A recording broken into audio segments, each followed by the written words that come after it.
Right. Hello there. Would you like to introduce yourself first? My name's Aidan Cross. I am the singer-songwriter, rhythm guitarist with the band Weimar from North England. And the band itself, what's that like? What kind of genre would you put that in? It's we're very difficult to categorize into a single genre. One press reviewer noted how Weimar is a critic's absolute nightmare to categorize. I think they said if Steve Lamacq uh, would have torn his hair out trying to come up with a term to describe what we do. We always describe ourselves as art rock. It's kind of an umbrella term that encompasses the different styles that we incorporate in our sound. So there's bits of post-punk, bits of prog rock, elements of goth. One reviewer used the term noir cabaret, which I like. I think that sums us up quite well. There's bits of jazz in there, bits of experimental folk. So it's quite eclectic. It is listening to your last album, and it struck me that although you've mentioned all those categories, I think the closest I've come to finding anything similar was probably The Fall. We get compared to The Fall a lot, which I think comes largely because of because we're from the Manchester area, so it's sort And of your vocals. yeah, it sort of comes by default, and obviously there's a few similarities between my vocal style and Marky Smith, and I think the fact we're quite eclectic, we do our own thing without trying to follow trends or anything that possibly puts us in the same category as The Fall. I would not say they're one of our major influences, but they're a band I have a lot of respect for, so no problems with that comparison. No. I mean, I've listened quite a few times, and I just think it is the closest I've heard to The Fall for a long time. But I love that style of vocals. It's not like anybody else. It's just its own thing, isn't it? And it really is it's refreshing, really. That's good. It is refreshing. It's just something that isn't following the mainstream, which is basically what The Fall did as well. They didn't really follow other bands. They did their own thing, and that's what you're doing. And it's combined with your musical style, it really does come out as you are a unique band. You have a unique sound, which is yours. And I always find that a refreshing change rather than everyone following the same mold. That is a good thing. It is. I mean, we definitely don't set out to sound like or emulate anyone else. Our influences will show through, so there'll be similarities here and there, but we don't model ourselves on any other band or artist. I don't think you can avoid the similarity, because once you've heard something, it's there, isn't it? It's in your head, and no matter what you do, it's very difficult, I would have thought, to block that other sound out and say, oh no, we can't do that because that sounds like, otherwise you'd be playing nothing. Exactly. Yeah. Because there's so many bands out there, and it's been for so many years music. How can you not sound like somebody else at some point? But it's really good. What are your musical influences then? Mine come from all over the place, really. I'm influenced by a fair few bands of the post-punk era. The Bolshoi, Wall of Voodoo, Bauhaus, The Cure, and so on. But also by a bit of prog rock. I think like Pink Floyd, and classic rock like the Velvet Underground, the Stooges, European cabaret stuff like Jacques Brel, Edith Piaf, and bands like Sparks, who very much follow their who defy categorization, I guess. So in that sense, Weimar's influences come from all over the place. Oh, some great influences there, though. They're not boring ones, are they? There's some really great bands and great artists you've been influenced by, which is always a good thing. That's a great idea. And how did you all meet? I met John, our bassist, at a Manchester Music Industry Network event. It's events that are held from time to time in Manchester with the purpose of connecting musicians and people in the industry. So it definitely paid off in that sense, because these events enabled the existence of Weimar, with John and I acquainting there. Johan Kloos, our original guitarist, I had met on the Manchester circuit, and I'd been jamming with him for a number of years.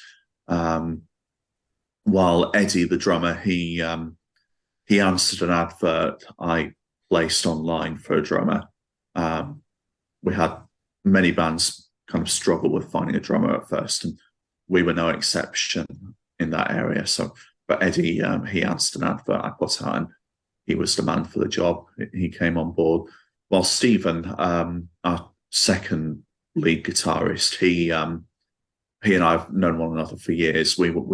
He played bass actually in my previous band, the Bacillus. So we go back some time. Wow, that's good. Why do you think so much has come out of Manchester? I mean, there's been an incredibly large amount of bands come out of Manchester, and good ones as well. It's a city with a big working spirit. I'm very proud of its industrial heritage, its working class background, and I think kind of the positioning. It's in the part of the country Manchester's located in, notorious for bad weather, rain, and I think with the sort of stereotypically bleak image of Manchester, and I think there's kind of the creative spirit comes out in a way a backlash against the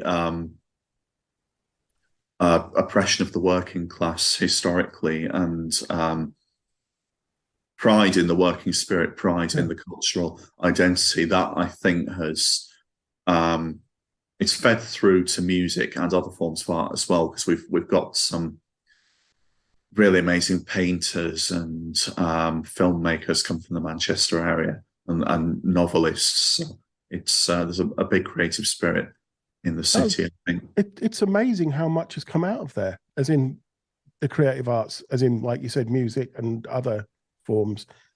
It's just so much has come out of there in the past, and is still coming out of there. Exactly. Yeah. It's a brilliant heritage it's got in that industry, isn't it? In that area, basically. Definitely. And you only hear bad things about Manchester, but when you actually dig deep and you look at its musical and art, etc., heritage, it's phenomenal. When you think of all the stuff that's come out of there, that has always, well, not always, but has essentially been groundbreaking, a lot of it. Absolutely. In the sense that it's become massive. It's a brilliant thing. It really is. I love that idea. I mean, bands like Joy Division and The Fall, the Smiths, where would the music?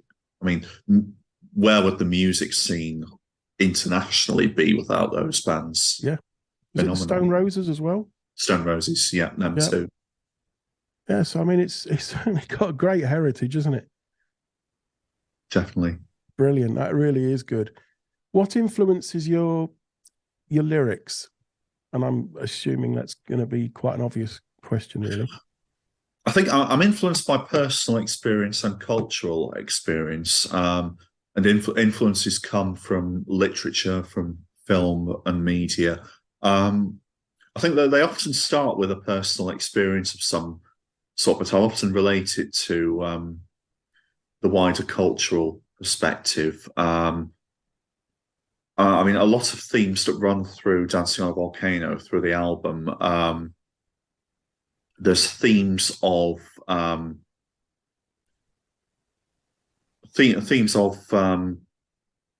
like urban gentrification and the plight of the underdog amidst all this. A lot of there's a theme regarding surface obsession that runs throughout the album.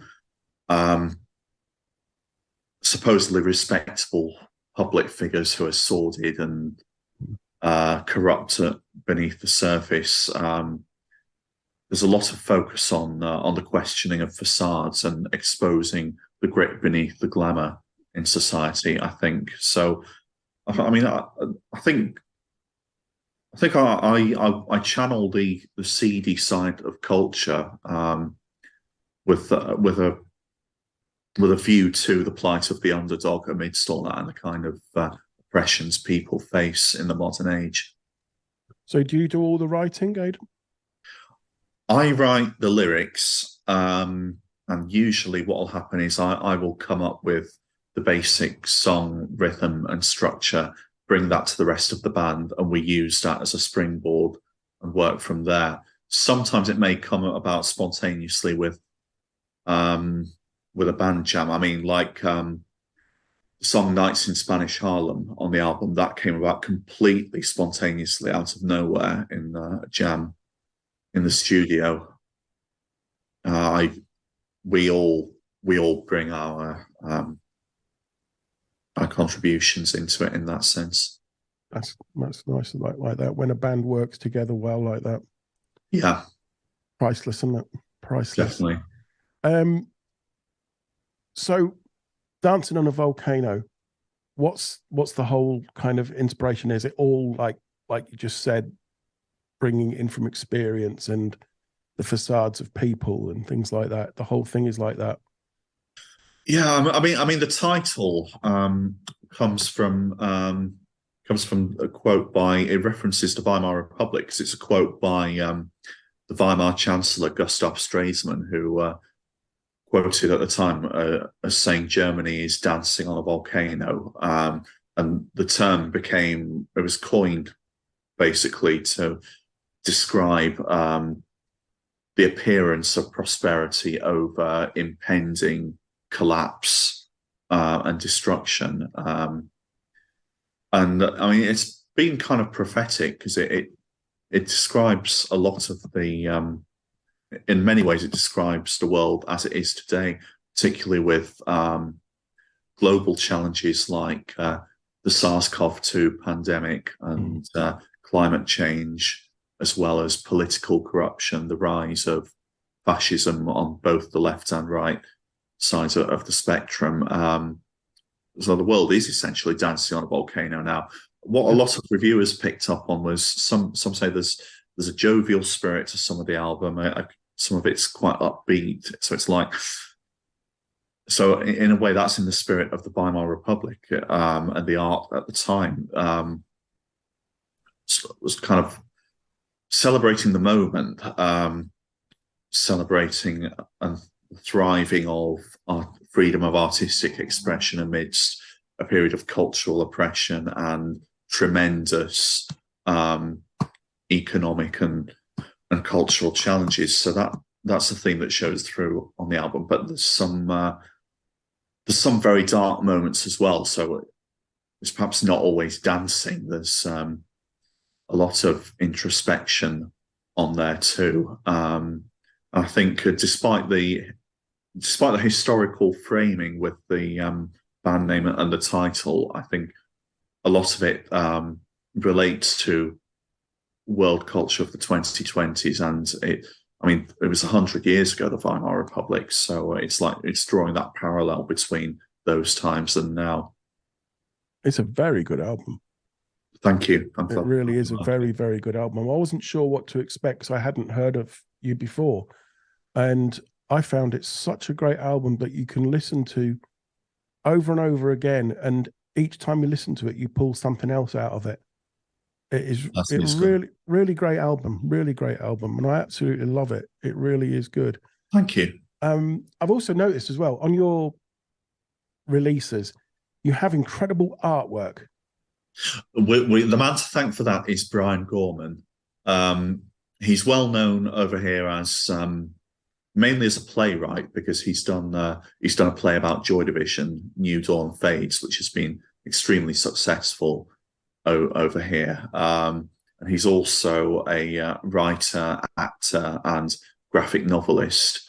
And the artwork he does for us, I think, really shows his artistic talent. He really taps into the feel of the music and gives and renders it in visual form. So Brian is a very important part of the Weimar collective. It is really good. And I've noticed as well that you're very proactive on keeping fresh the content that you've got on your social media as well to keep yourself relevant. Definitely. Yeah. I think it's all the time I see something. Yeah. It's important, I think, that we put ourselves out there and I agree with that. Connect with the public and with our followers. And are you doing any tours? At the moment, live performances are not on the cards with us. Weimar is officially going to be a studio outfit for the foreseeable future. We do miss performing live. I mean, nothing beats the thrill of a great live show, buzzing off the audience. But at the end of the day, I mean, the SARS-CoV-2 pandemic isn't over, despite what the government wants us to think. A lot of people, close friends of mine, have suffered badly through long COVID, and repeated infection is taking its toll. And we don't want anyone to become ill or worse as a result of us taking the risk of playing live. And besides that, things just are very difficult at the moment for touring musicians. The amount of money and time that is invested in a tour currently in the current music climate and the current economic climate, very little return on that is given. Lots of bands have been finding themselves broke as a result of touring and coming to the conclusion that it's better just not to bother. And so we discussed it very carefully when safety measures were starting to be relaxed earlier in 2021. And we just came to the conclusion that that touring was not worth the effort for us at the moment, and that we will concentrate on studio material and taking the time, first of all, to promote Dancing on a Volcano, and then to set about the recording of the second album, which we're just putting into motion now. I was just going to ask you if there was another album in the making at some point. Yes, we've set the ball rolling on the second album. Almost a full album's worth of new material has been written. It's very different from was it? And very different from the stuff on Dancing on a Volcano. But I think the Weimar spirit very much runs through it. It's coming from the same place creatively, but there'll just be a very different sound to a lot of it. So we're treating it as a kind of sequel, in a sense, a kind of progression from the first album into new territory. So we've got a fair few songs written. I'll be working on some more soon, and we'll be spending some time in the studio during 2023 to set that down. Something to look forward to for everybody. Absolutely. And you've put the mystery there that it's going to be different, but still Weimar. Absolutely, yeah. Yeah, so that makes it more interesting when we have a little bit of mystery around it. Yeah, I mean, I think it's fair to say you won't get more of the same, but you will get more Weimar. So that's perfect. That's perfect. And as long as the vocals stay like they are, because I love your vocals. Absolutely. I mean, I do like to experiment with different styles from time to time. So we'll see where that goes. Yeah. But I think my trademark vocal style will still Will stay. be very prominent. Oh, that's good. That is really good. Aidan, is there anything else you'd like to mention? Well, thank you very much for all the support you've given Weimar on Darker Side of Music. We do really appreciate that you've taken the time to listen to us and put our music out there, and keep up the great work. You've introduced me through the site to a few other bands that I'll be exploring in more detail. So keep up the great work you're doing. You're more than welcome. And then anytime, you need anything, just send me a message and I'll always try and help you along. I will do. With any promotion or anything you want to do, just let me know. Absolutely. And I'll keep pushing you, don't worry. Aidan, I know it's a short interview, but thank you so much for taking the time. It's been brilliant to talk to you and meet you. Yeah, thank you. Thank you very much. Good luck with the new album when it does come out. Hope we can talk again. And hope you enjoy it once. Sure, I will. I'm sure everybody will. I hope we can do this again some point, maybe nearer the new album. Definitely up for another interview down the lines, I think. That's brilliant.